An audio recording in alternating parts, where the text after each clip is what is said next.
Welcome from the deep. I am Mike the Finder. And I am Book of Brett. And today we are going to be talking about the 2020 film Possessor. Yay, we're doing a movie review again. We're doing a movie review again. This is also a movie that I've wanted to get you to watch for, I don't know, it feels like at least 3 or 4 months now. It has felt like when a girlfriend really wants some flowers. I mean, this is like all cards on the table. This is like in my top 4 on my Letterboxd profile. And this is, you know, I think we reviewed Infinity Pool last year, at the beginning of last year, when we both saw it in theaters. And ever since then, I've wanted to get you to watch Possessor because you did not care for Infinity Pool all that much. And I fucking did not. loved it. I didn't hate Infinity Pool. Right. I mean, that's fair. But yeah. No, I was not like a huge fan of Infinity Pool like you were. However, after having watched Possessor, I feel like I need to go give Infinity Pool another shot because I have a little bit more of an expectation of what I'm getting into with it. Yeah. Whereas with Possessor, I had a little bit more of an expectation of what I was getting into, not only based off of Infinity Pool, but also based off the description, which called it a sci-fi thriller. That's one of the reasons I wanted you to watch it. Yeah. Anytime you put sci-fi in the name, all cards are off the table and my mind is open to whatever comes at me. Because not out of like being some sci-fi fanboy, but because sci-fi could be fucking anything. Yeah. Well, and that's like we said at the beginning of the year, we're going to try to branch into some different stuff. I think this movie specifically is a very good. Basically been us branching into sci-fi. Well, I mean, we did Scanners last week, right? And I felt like Possessor bumped up ass to ass with Scanners. Is next week, Pride and Prejudice. Okay. No, I think that Scanners and Possessor it would actually be a really cool double feature to watch these two together, not only because David Cronenberg did Scanners and Brandon Cronenberg did Possessor, but they're also like kind of similar in the idea. So I feel like these back to back actually make for a really good discussion. And now that we've both seen daddy Scanners, brother, right? Daddy son. They're daddy brother, right? I don't know what that means. Yeah. Daddy brother. Oh, they're daddy's son. Yeah. Okay. Brandon is. I feel like everything's creepier if you put the word daddy in there. Oh, it's definitely creepier, which is why I don't understand why we're saying it so much. Move on. Okay. So anyway, this is my third time watching this movie. And this is your first, right? So yep. I think that going into this, you knew little to nothing about it. But I think that, like we said at the beginning of the year, this is a good bridge from horror to sci-fi. I think that this is on both of our levels, I think. So this is, I think, going to be kind of an interesting conversation. So do you want to go ahead and give us a synopsis of Possessor from 2020? Yes, Possessor from 2020 is a sci-fi action thriller about a high-profile or a highly trained assassin that takes on the bodies of other people to achieve her goals, and finally asks the question, what would a woman do if she had a penis? Wow, that was... Wow.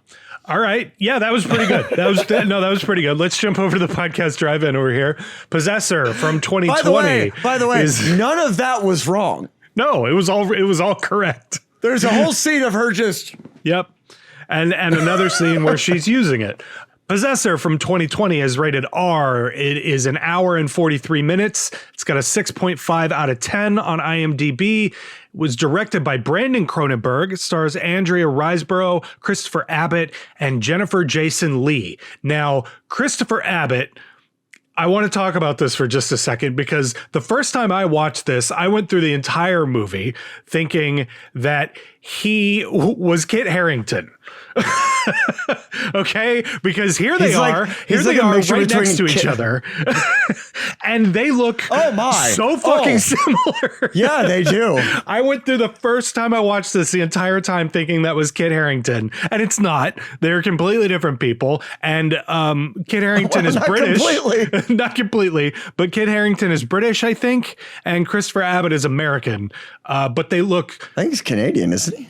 No, he's American, I think. I That's looked right. him up. American the guy actor. who plays her husband is Canadian. That's right. Okay. But yeah, I don't know. I just thought this was weird because like he looks just like him. So I thought that was worth pointing out. They're not related at all? No, I looked it up, and that's actually how I got to this. Is Christopher Abbott related to Kit Harington, and that is how I found this picture. I never put those two together, and now forever the two shall be intertwined. Forever, yes. And honestly, it's not. I don't know. It's not a bad person to be like to look like, I guess, but. No.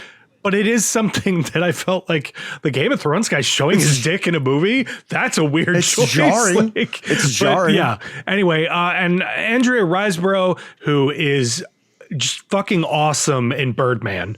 She's also Mandy in the movie Mandy, which is another one of my favorites from the last few years, especially. Oh, she is. Yeah, she's very good in that. She doesn't have a whole lot of dialogue in that movie, but she's very fucking good in that movie. And then Jennifer Jason Leigh, who is another amazing actress, and she's in The Hateful Eight. I don't know if you've seen The Hateful Eight. I haven't. I keep getting around. I keep meaning to get around to that. It's just so fucking long, dude. When I watched it for the first time, it was on Netflix, and they broke it up into like multiple episodes. So it was like the director's cut, and it was like 4 fucking hours long.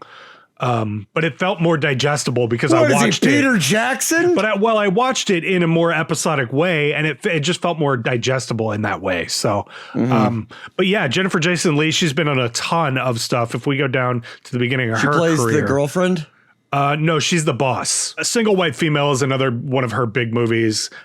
She's been acting since like I think the mid 70s. Is that right? Female lawyer. Yeah, 1976. She was probably very young back then. But yeah, so this has a lot of really good people in it.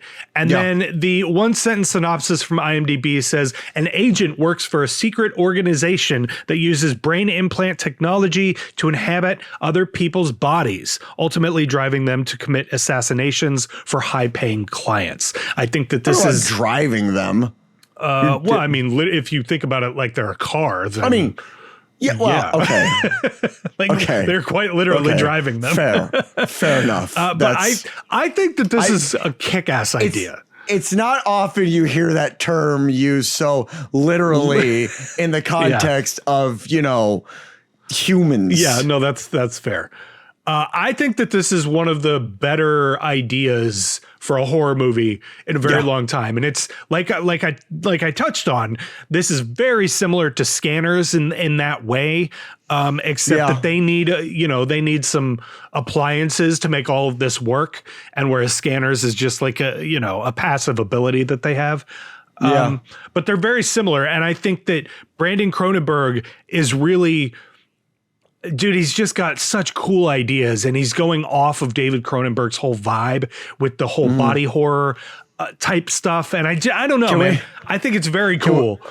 Can we, moving forward, anytime we refer to Brandon Cronenberg doing something that David Cronenberg does, only saying he's doing what Daddy did? No. Or nope. Can we just call David Cronenberg Daddy in reference to Brandon? You can. For the rest of the episode. Absolutely. And then I will do a supercut of you saying Daddy every time. Daddy! Yeah. Daddy! That's all getting cut. Okay. So if you want to, since this is the very first time you're seeing this, I'm really interested to hear what you have to say about this. What we will do is we will do our initial thoughts, and then we will move into spoilers and talk about the end and more specifics about this movie. And then at the very end of the show, we will give our final thoughts and our ratings on Possessor. So why don't you go ahead and give me your initial thoughts? There is a lot to enjoy here.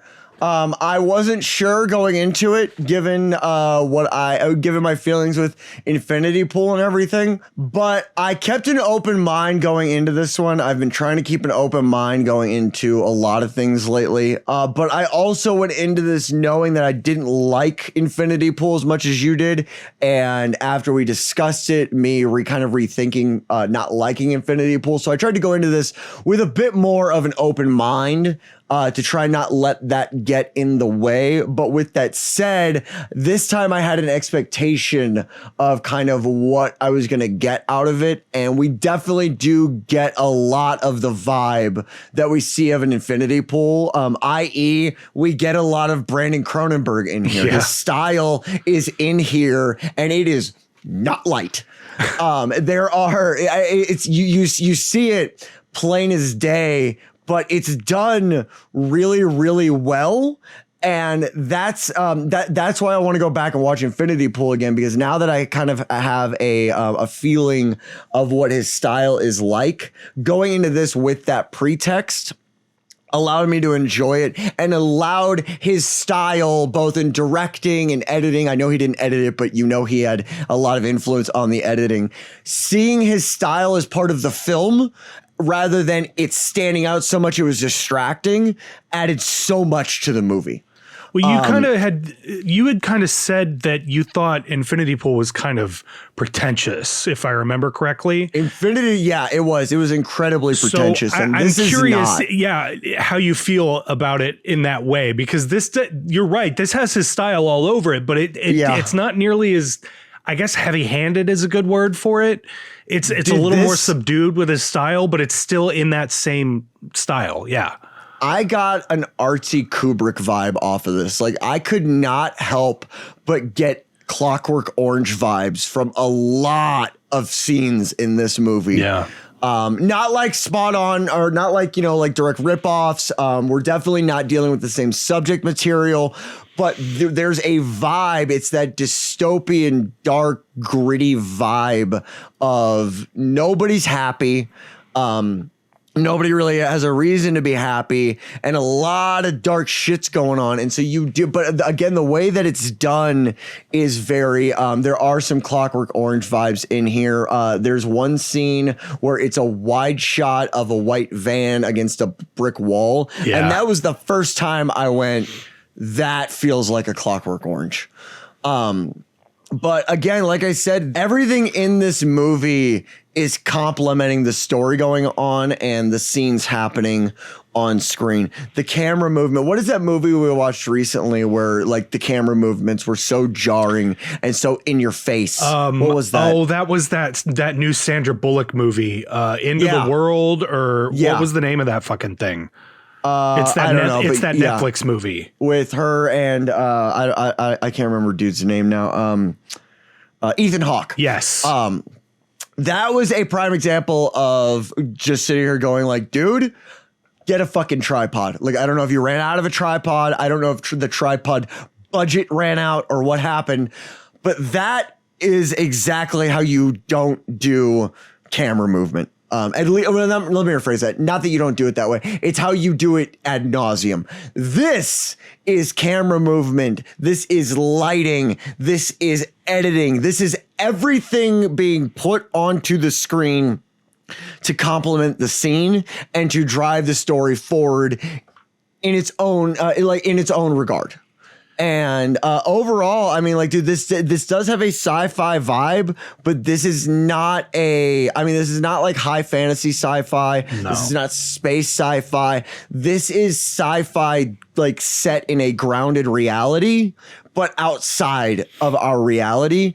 And I really, really enjoyed this movie. And there's a lot to enjoy, not just from the cinematography, the lighting, the editing. I even have in my notes, it's not very often that we get editing that really feels like the scene would not have worked the same way without it. For sure. It's so important in this movie. It's so important. Yeah. It's so fucking good. Yeah. And the other thing I love about it is I'm pretty sure the only CGI we really get in here, or the hardcore CGI that we get in here, is the little thing that looks like a spider egg sac that I think is signifying her like breaking from from the subject. Well, I think or more intertwining with the subject, I guess. I think the other scene is the candle melting face looking thing. No, that was practical. All of it was practical? Are you sure? That was practical, dude. Did you look that up? Because I feel like I watched it this time thinking, oh, they definitely did some CGI there, but I didn't look up that specific scene, but like what I did read that like all the hallucination scenes are all done in camera with editing. There's so many cool cinematography things done in camera in this too. Yeah. Like it's not just the effects, it's all of it, dude. It's all of it. Sorry for cutting you off. Go ahead. But dude, everything about this movie is just it's highly enjoyable. It's not pretentious. It's high-minded in a non-pretentious way, and this movie doesn't work without the high-minded mentality behind everything that perspective is injected into.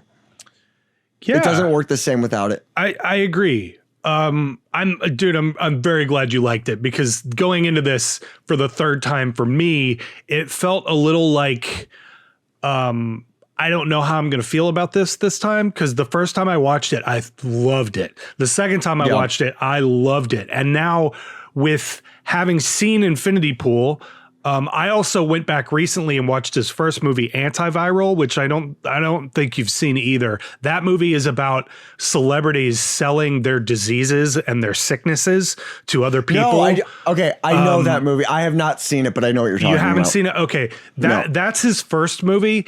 And that is yet another movie where it is like grounded sci-fi, where it's honestly, it feels kind of near future and super grounded, but there's, it's very reality based, but then there's this weird thing in this reality that can happen, such as possessing people, or Infinity Pool's case, I won't spoil that movie if you haven't seen it, but there's things in Infinity Pool in that same way, and Antiviral is the same way. It feels very near future, but they sell celebrities' diseases to normal people. So for me, seeing this for a third time, honestly, I loved it yet again. And I feel like I caught a bunch of stuff that I had not caught before. But the thing that I was able to really grasp onto this time is how well this film is made. And you can tell upon another rewatch, this felt a little more low budget than it did the first time I saw it. I caught little things here and there where I was like, oh, I probably would have reshot that, such as them putting the needle in and it kind of catches the little plastic thing. Like, why do you have all these laser guided things on the needle if it's going to still catch the plastic thing on the way in? There's a couple things here and there that I felt like you probably should have redone that. But overall, this is a really, really fucking well-made movie. The cinematography is awesome. The lighting is amazing. Awesome. The editing, like you said, is phenomenal. It's a little underexposed at times. There are a few scenes where it's a little underexposed. That's a super nitpicky thing, and that's more about just like noting it rather than going like, I would have done that better. No. This is one of those movies where you watch it and you go, I would have been on set taking notes. Yeah. Well, and that's the thing, man, is like this really drives home the fact that he is not just a fucking Nepo baby. Like he is a legit ass. I don't want to use the word genius, but like, dude, he is a legit ass writer, director in his own right. And I feel like if he didn't have his dad's name behind him, it would probably take him 5 to 6 more movies to get to where he's at now.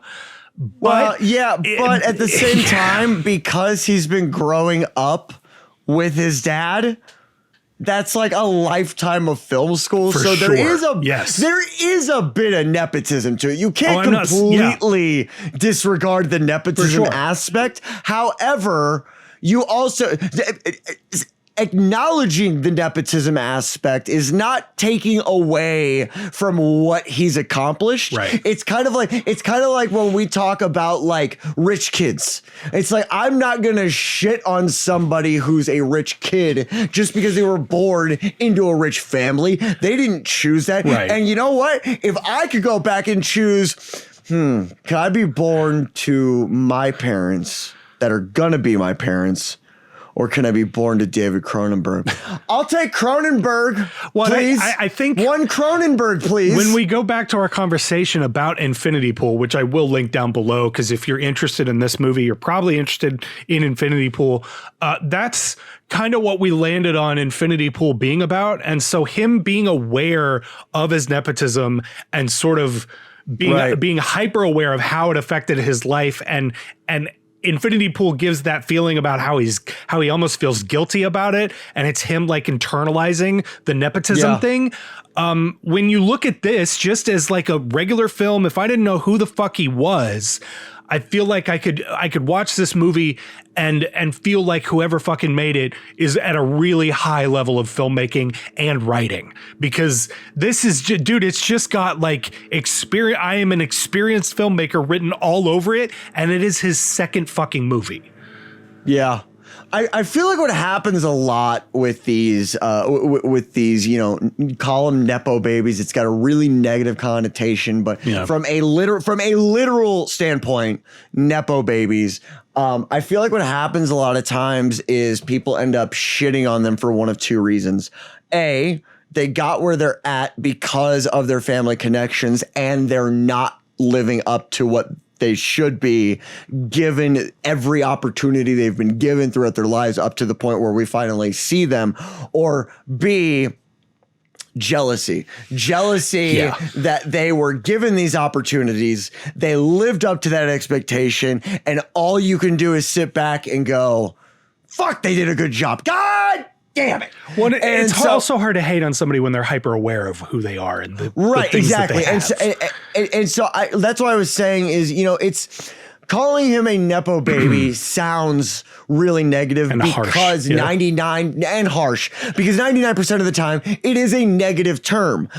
In this case, though, he has taken his upbringing, what he's learned by being brought up in the environment that he's been brought up in, and done his own thing with it. And I can't hate on him for that. I can't. Well, especially, I would love to. I would love to be petty and vindictive and wallowing in my own sorrow and self-loathing and pity, but I can't do that here. Well, and especially when he takes kind of the genre and vibe that his dad had and makes it his own. Like if he was just straight doing body horror and shit, I'd be like, okay, that seems like an easy layup. Like what are you doing? But what he's done is he's figured out this like body horror / sci-fi horror mix. And Infinity Pool has this too, where it feels like it's his own thing, and you don't see other movies trying to do this same sci-fi horror thing. It's also not as heavy-handed with the body horror as his dad's is. Yeah. But when we get the body horror, holy shit, do we get body horror? I mean, this movie we're gonna talk about that, but all I'm gonna say is poor Sean Bean.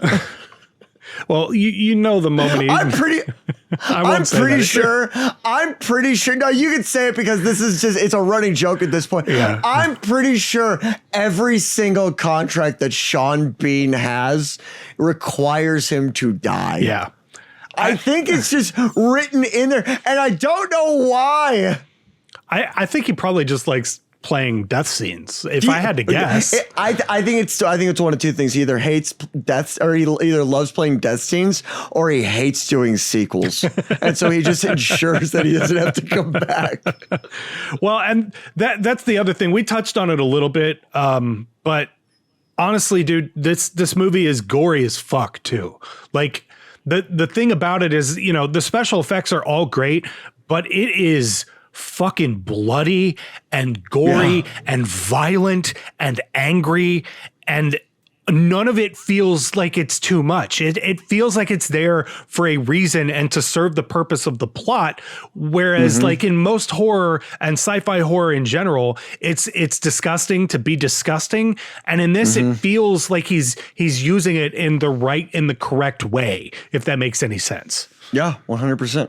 So, okay, well, I'm really glad you like this. So let's get into some specifics. I think from here on out, we will talk about spoilers and talk about some of these scenes a little more in depth. So if you haven't seen this movie, would you suggest seeing this? 100%. I mean, if you don't go watch it, people like different aspects of movies. So one thing we have not touched on is if you go to see a movie and you're not going for the cinematography, if you're not going for the editing, the directing, if you are going to see a movie for the acting is one thing that we did not touch on. Yeah. And Alice Riseborough? Is that her name? Andrea Riseborough. Andrea Riseborough. If you like to go watch movies and your main thing is the acting, obviously acting is a big part of it. So I'm not saying that nobody's going to see it for the acting, but if your main thing is to go see it for the acting, go watch this for her, just simply for her ability to emote. Yeah. Like the tortured look on her face at all times, the look of impact that everything has on her. This woman's ability to emote and act without any verbalization whatsoever blew me away. It really blew me away. And there's so many times where we're talking about the acting, the character development, stuff like that, but we don't often find ourselves talking about characters for their simple ability to communicate non-verbally. Yeah.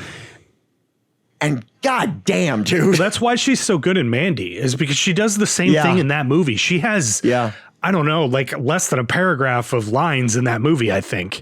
And she does the exact same thing. It's her eyes, it's her face, like just her face in general is so expressive, and her ability to, like you said, communicate non-verbally it's seriously incredible. It is seriously incredible. And then you put on top of that, I want to say Kit Harington, but it's not. It's Christopher Abbott. You put on top of that, Christopher Abbott does a hell of a job in this movie too.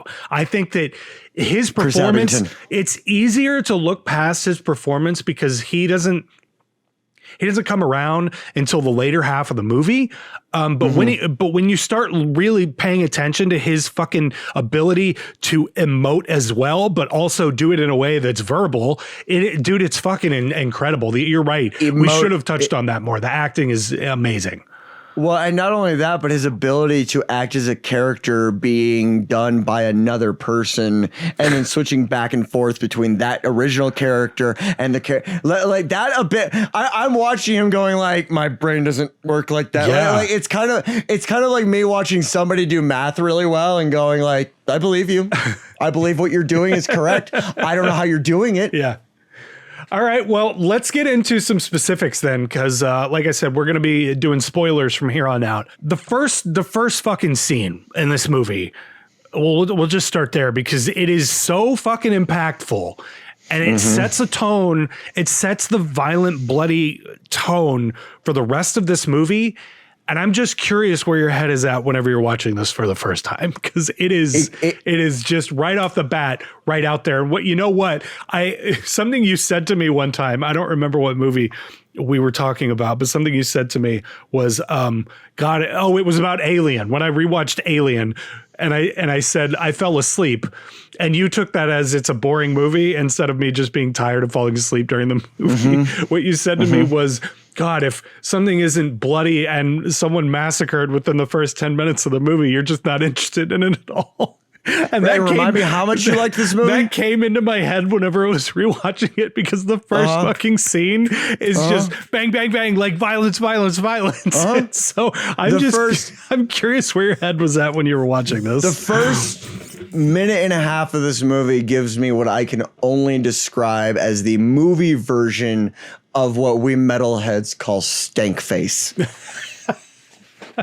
That's what the opening scene, because it made me go, oh, but in like a yeah kind of way. And it was, and did it worry you seeing that like right off the bat, like how violent this movie was going to be? Was this no, like, because of course simple. Mike chose this movie? Because it's simple. Because honestly, think about this scene. Think about the close up of her putting what we find out is the calibrator in her head. Yeah. That's the first thing we see. Literally the first thing. Zooming out. Think about zooming out from that. Doesn't have the same effect. But you come in close on that and it's, it's very uncomfortable. Yes. They show the blood oozing out and they really, it's very, very graphic. Like the very first thing we see.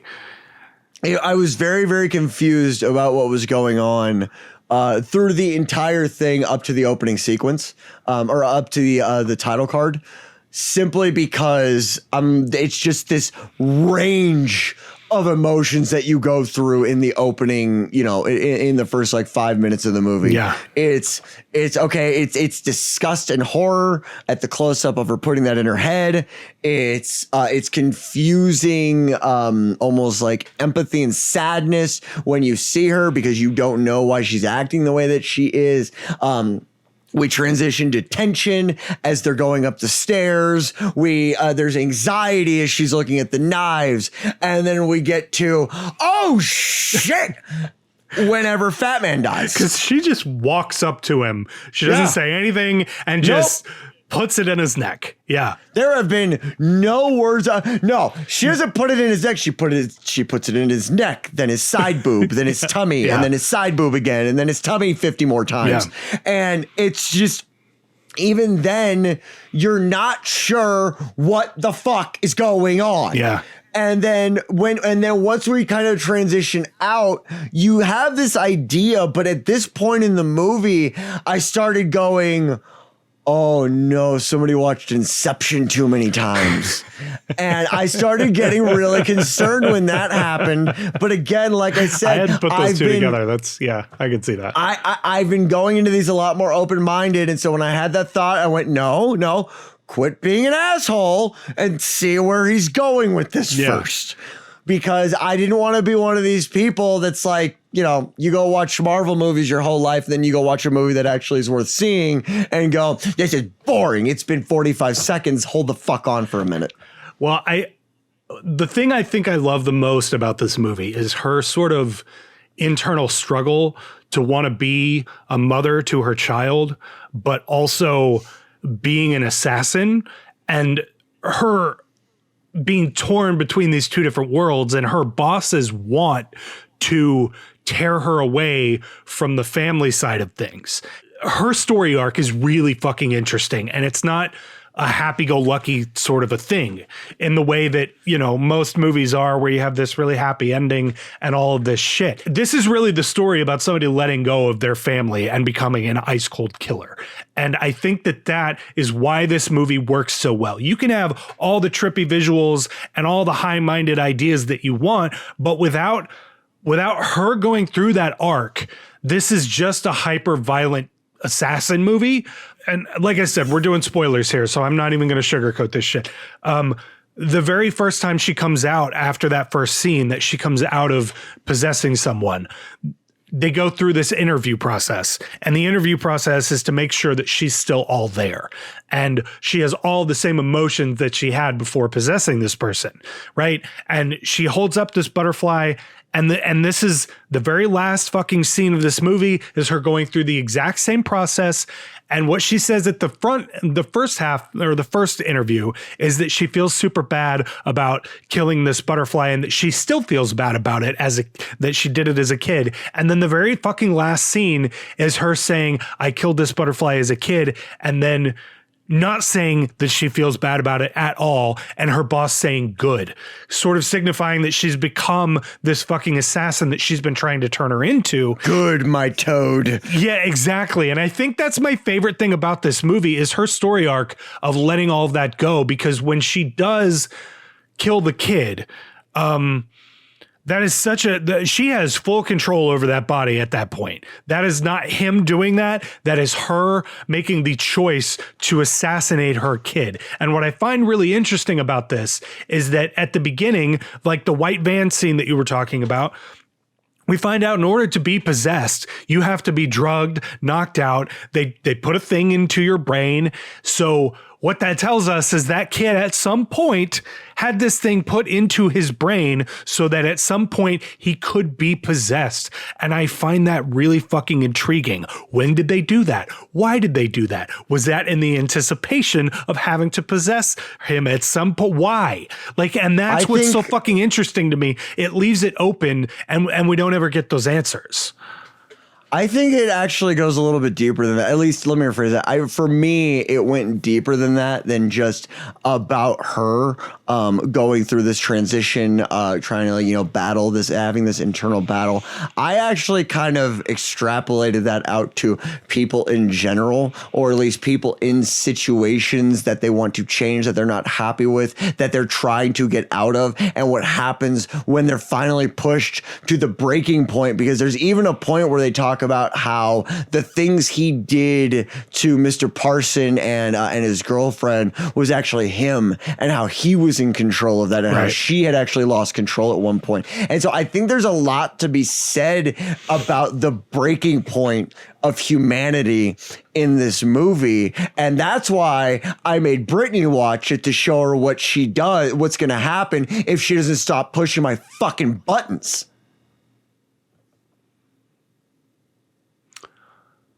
I feel like I should call the police. No, don't do that. Continue. We have an episode to do. Shut up, bitch! See, no one knows you're joking, so it's like... No, but I like that idea. I like the idea of what you're saying, is reading it in a more abstract, general sense. Right. Because that's true as well. And on something you said where he was the one killing these people, I don't think that's true.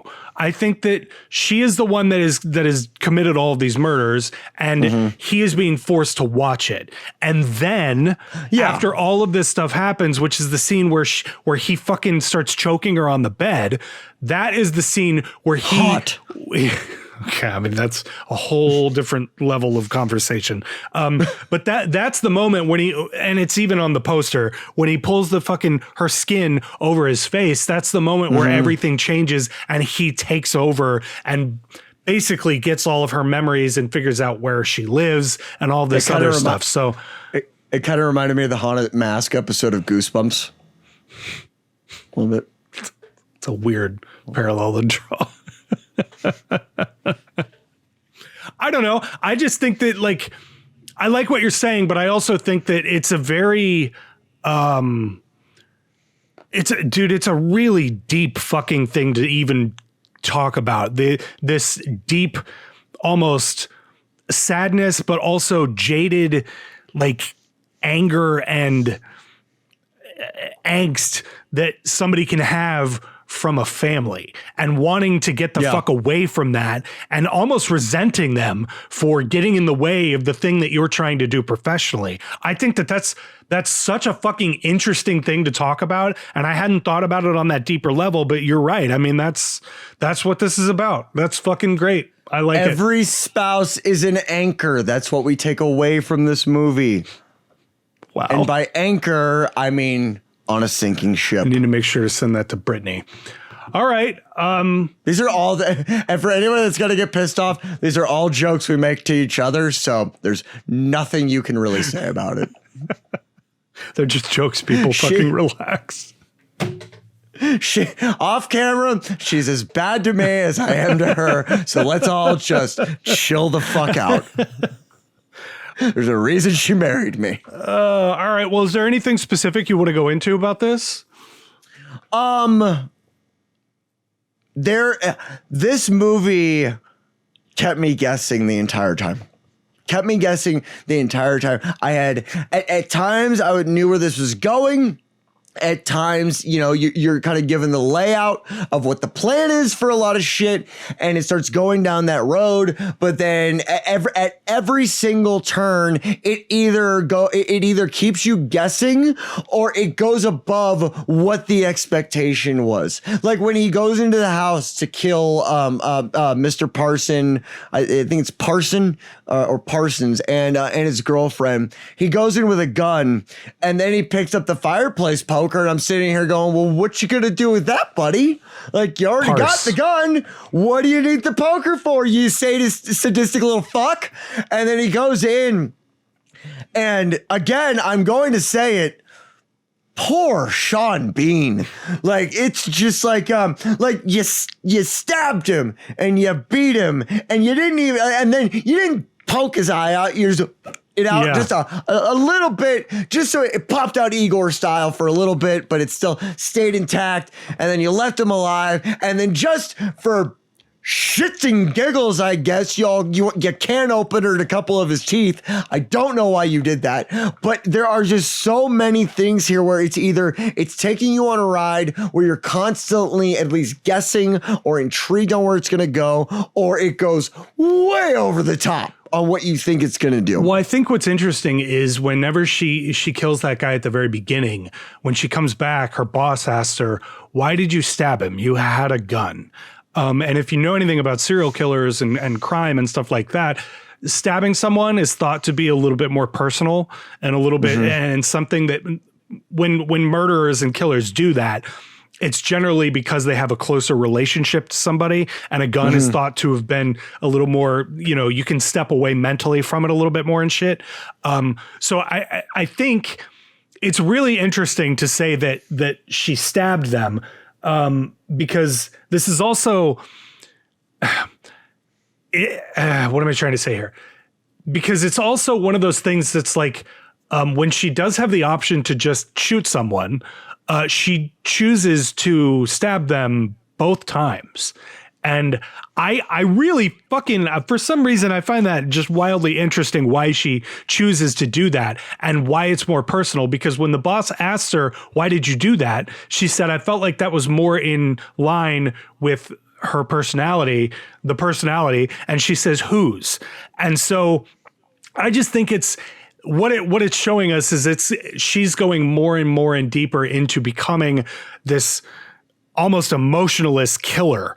And it's so fucking interesting. Also, this is also showing us how far corporations are willing to go to take stuff and to be in power. Because the very first fucking thing that she tells him about the Sean Bean killing is that we need to own his fucking company. And what's interesting about that is his company goes and watches people in their home, unbeknownst to them, taking stock of what's in their house, lamps, sofas, curtains, all of this stuff, so that they can use that information in whatever nefarious ways that they want to.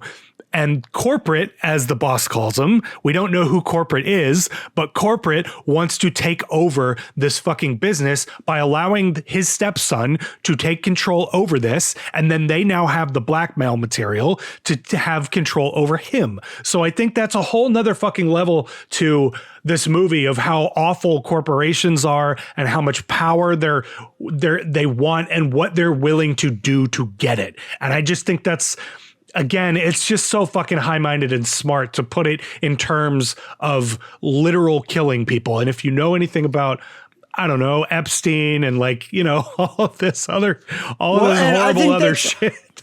I think that's a perfect transition to talk about today's sponsor. Today's episode is sponsored by Amazon. Amazon, burning the world down one tree at a time. I don't know, dude. It's just a whole nother level to this movie of other than the family shit that you're talking about. It's also just a huge theme in all of his fucking movies. All of his movies are like this, where he's got this really nihilistic, angry view of the world almost, but he's able to write it in such a way that is so subtle and meaningful, and that you also have to actually sit down and think about, that it just comes across as like a dude. This is a guy that despite how good of a filmmaker he is, he's such a good fucking writer and putting themes into his movies. I really feel like we need to watch Infinity Pool again to really get the full fucking, because I've only seen it that one time as well. I've been tempted to rewatch that movie multiple times, but I just haven't. But I feel like after watching this, we both need to go rewatch Infinity Pool. And it might actually be interesting to have another conversation about that because of how deep and angry that movie is as well. Yeah. Just rambling nonsense. But still, I would not be opposed to that because, like I said, going into it, having an idea of what the style is, going into it with, having a better understanding of his style in general, I think would actually help that a lot. Yeah. Because like I said, Infinity Pool did have a lot of pomposity to it. But I feel like maybe that was on purpose, right, and not as a means of going, I'm a Cronenberg. Right. Well, and if we look back at that conversation we had, we the whole point of that conversation was that movie is almost autobiographical, and how much he's toying with the idea of hating being in that position. Mm-hmm.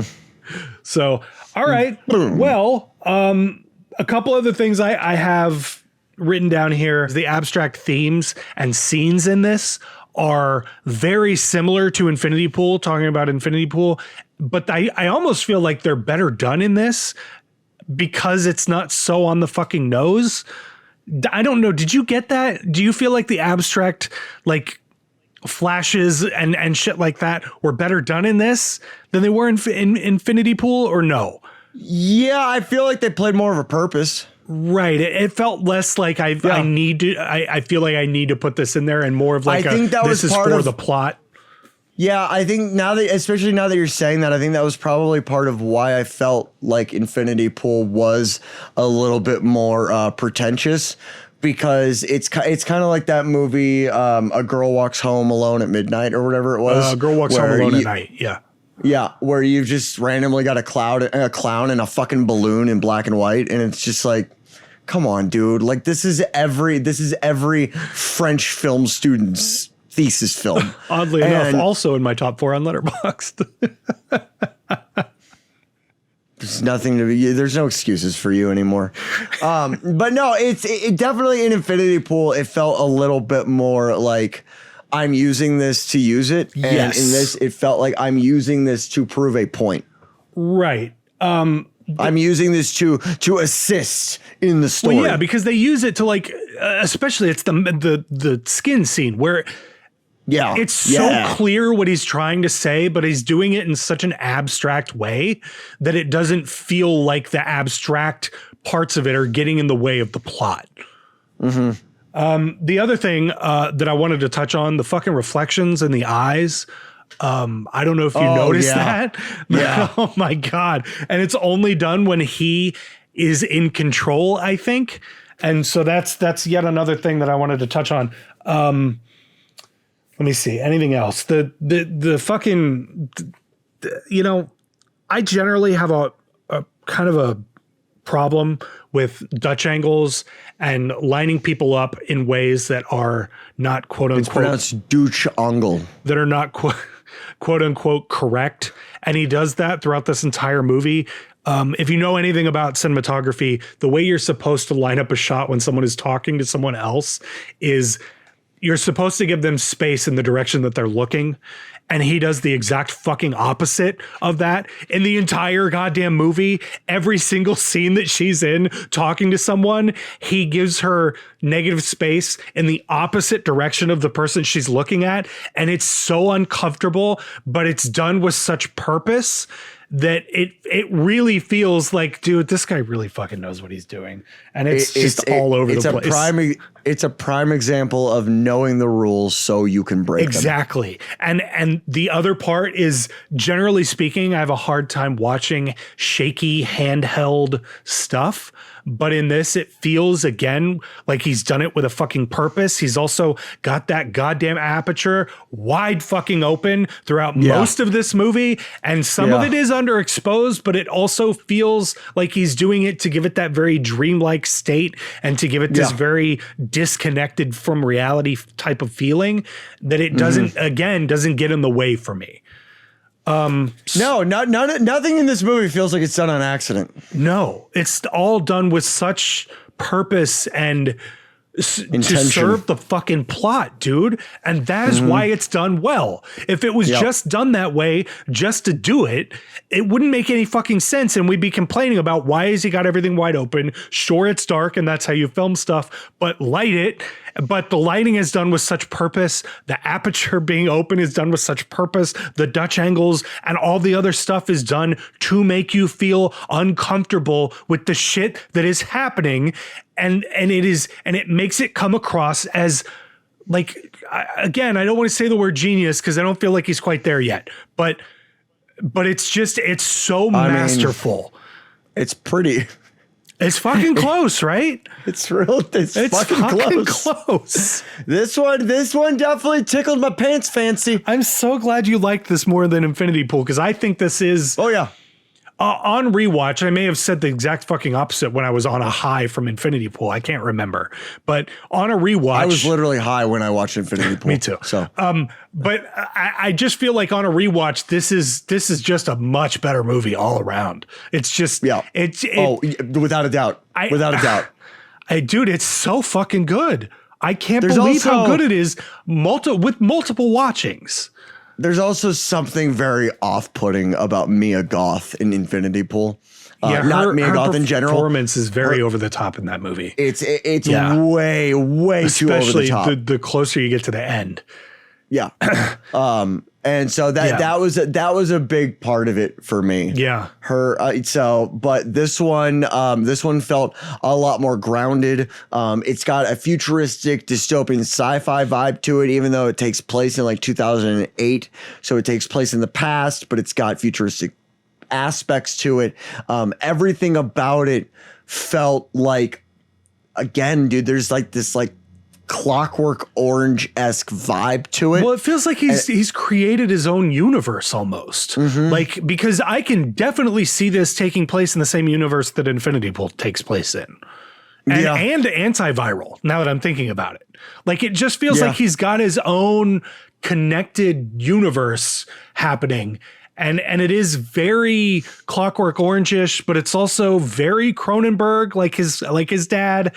And it's just like he took all of these pieces from different things and made his own thing with it. And that is what fucking amazing, great artists do, is they take all their influences and mash them together to make their own thing. And that's what he's done here. And it's just great. It's fucking great. Maybe they'll make a movie together under the name of Cronenbergs. They're not brothers. But you can be bros. Because it'll be two of them. All right. Well, ignoring that comment, why don't you go ahead and give me your final thoughts and rating on Possessor from 2020? My final thoughts are it is far superior to Infinity Pool, though I need to go back to watch Infinity Pool again to really make a fair comparison there. Yeah. I will admit that it's not fair to do that based off of my initial impression of Infinity Pool, but Possessor is more than I was expecting, far more than I was expecting. Did you go into this with I didn't like Infinity Pool, so I'm not expecting too much from this? In fact, I went into it purposefully not having that mentality. All right. Giving it a fair shot, being conscious of that I didn't like it, being conscious of the style. I was conscious of the style. I was expecting the style, but I was not expecting the same movie. So I went into this, like I said, I've been really trying to go into things with an open mind, and I did that. And this is a prime example of how that can pay off. Well, I was a little worried because I did talk this movie up to you. Like for months before we watched it. Right. And I so very often put very little weight on your opinions. So, I mean, that also helped in enjoying this movie as well. Wow. And so But no, in all seriousness, I think going into this with an open mind allowed me to be more receptive to all of the important elements that make this movie what it really is, and being able to acknowledge the fact that every element of every scene is what's making that scene better as a whole. And with that said, I am going to give Possessor an 8.5 out of 10. God damn. Okay. I loved it. You know what? I'm going to give it a 9 out of 10. I couldn't find anything bad about this movie. Yeah. It's not perfect. No. It's not a perfect movie. And, but it's, goddamn, dude, it's really good. What? It's really good. And again, this is the biggest thing I took out of it is this is the first time I have watched a movie by someone whose only other film I've seen I was not crazy about. And this is a prime example of going into a movie open-minded.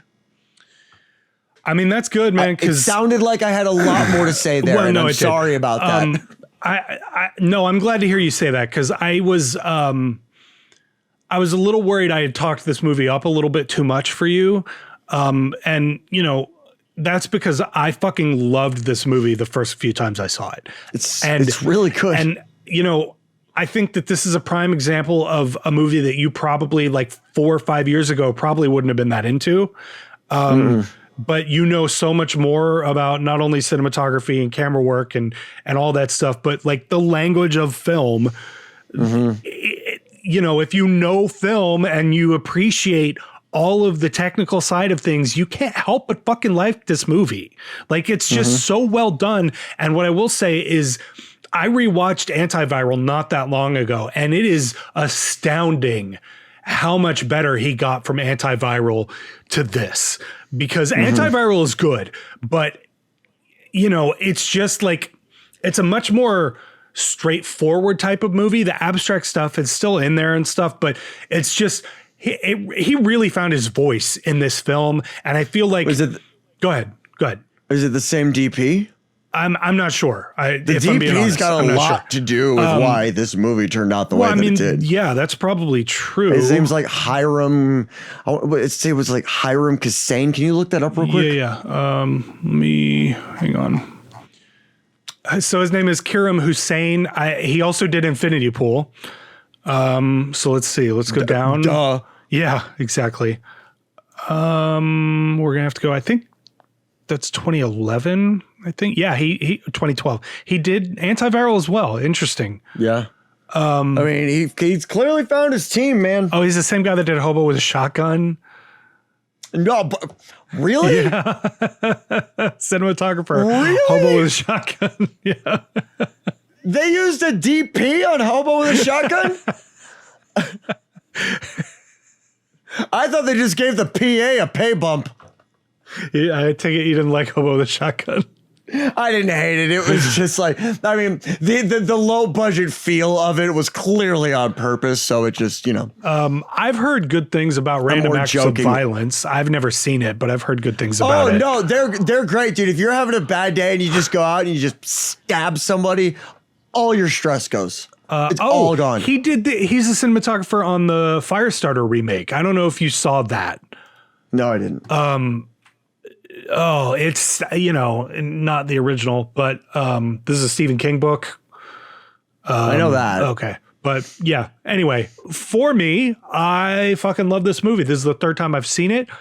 I think it gets stronger with a rewatch, which is not something you can say about everything. Most of the time, movies that I've seen once or twice, I have a very hard time giving my full fucking attention to. That is not the case in this movie at all. Even when you know what's coming, especially in that first scene, I think it adds tension, knowing what's coming versus not knowing what's coming. It still has tension, but when you know what's about to happen, it's just got there's a whole different level of tension to it. I think that the cinematography is phenomenal. Like, it's some of the best shit out there for this abstract sci-fi horror, like art house, avant-garde type shit.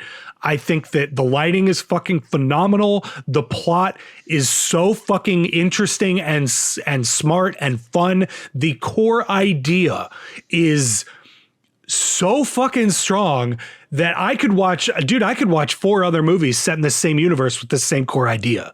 Like, I really feel like you could go in 1,000 different ways with this thing and do different assassins and like the whole fucking thing. It's just the idea is that fucking strong. So for me, I'm on the same level with you here, dude. This is also a 9 out of 10. This is not perfect. It's not.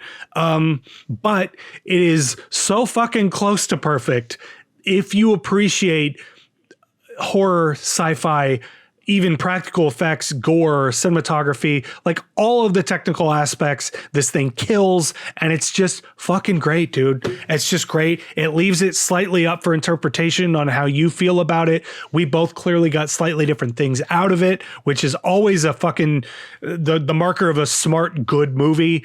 And I don't know, dude. I'm so down for whatever Brandon Cronenberg does next. I'm very excited to see what he does after Infinity Pool. And I don't know. I just think that if you're into horror, go fucking see this if you haven't seen it. Right now, as we record this, this is on Tubi. You are going to have to watch it in 720 and have it broken up by 5-minute fucking commercials every 10 minutes. Go buy physical. Yes, for sure. This is, we both watched it on Tubi and we're constantly being interrupted by commercials, but it didn't hurt the movie, I don't think, for either of us. And it didn't get in the way at all. It's one of those movies I was willing to look past that it's on. Well, there's nothing like a Cronenberg movie being interrupted by a Nasonex commercial. Yeah, exactly. So it's just that strong. So if you haven't seen it, definitely go see it. If you liked this, make sure you hit the like button. If you really liked it, make sure you hit the subscribe button. I did. I rated it. I told you I'm on the same level as you, 9 out of 10. I said that. Oh, I missed that part. Oh, okay, then you can cut what I just said where I interrupted you out and go to the closing. All right. Well, if you like this, make sure you hit that like button. If you really liked it, make sure you hit the subscribe button because we got a lot more content like this on the channel. We're trying to do more sci-fi horror stuff lately. And I think this was a perfect movie to go more in that direction. This is, I just can't say enough fucking good things about this movie. So let us know how you felt about it down in the comments. And thank you guys for all of the support we've been getting lately. It's really fucking awesome to be seeing everybody liking what we're doing. We've got more trailer stuff coming up soon. There just hasn't been this week specifically, and last week there just hasn't been anything we've been super hyped on. We did miss the Beetlejuice and what was the other one we were going to do? Wouldn't say we missed them, but we did not do them. What was the other one? We were going to do Beetlejuice 2. We were also going to do... Fuck. Oh, fuck, I don't remember. Dude, my brain's so dead at this point. Okay, anyway, we do plan on doing more trailer reactions if that's why you're here. That more of that is coming. It's just going to be something, we're actually excited to watch the trailer for, whether we end up liking it or not. So we got more stuff coming. I think here in the very near future, we're going to do another drinking at the drive-in because that's something that we both thoroughly enjoy making. Yeah, and if we keep getting you trolls in the comments section, we might have to do 3 of those in a row. Yes, I see you guys. The best part. I want everybody to know this. There are so many times where Mike wants me to ignore you, and I refuse to. Yeah. So I just that right there. That sentence right there is how you get more trolls, not less of them. You bring it, bitch. Please don't. Please don't bring it. Okay. All right. Well, thanks for... It's going to get meaner as the years go on. It's just going to get meaner and meaner. And eventually you're going to have to shadow ban me from the channel. I've grown so apathetic towards all of it that I just feel like ignoring it is the best fucking option. But you go a different route. All right. Ma'am. Well, thank you guys for watching. We will see you guys next time from the deep. Bye-bye. Ta-ta.